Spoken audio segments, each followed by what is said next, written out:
नमस्कार बंधु, स्वागत आपण को दिव्यांशु क्रिएटर्स को। आलोकर पर्व दीपावली एवं पवित्र कार्तिक मासर शुभ सोमवार अवसर में महादेवंकर दिव्य रूप दर्शन एवं नाम श्रवण करी कृपा लाभ करंतु।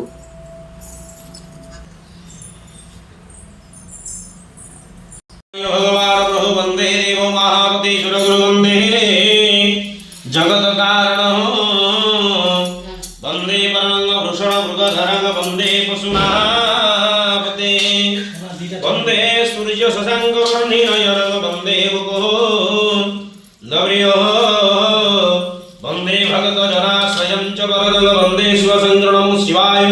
नागस्यपुत्र भवानी शंकर सत्यजित तस्य परिवार सर्वमंगल कामनार्थे एहं तुभ्यं समर्पयामि नमः शिवाय प्रभु श्री तारकेश्वराय अमृत नैवेद्यं स्वाहा नैवेद्यार्थे प्रतिमा च वह्निं स्वाहा।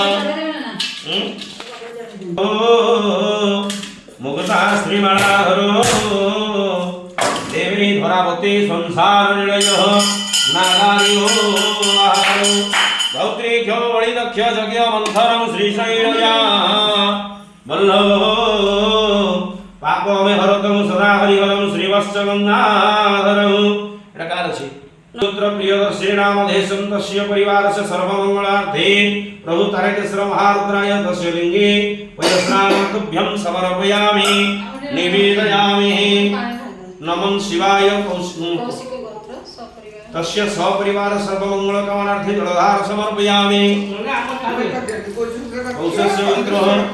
सपरिवार सर्वमंगल कामनार्थे जलधार समर्पयामि। तस्य परिवार सर्वमंगल जलधार सर्वमंगल कामनार्थे जलधार समर्पयामि।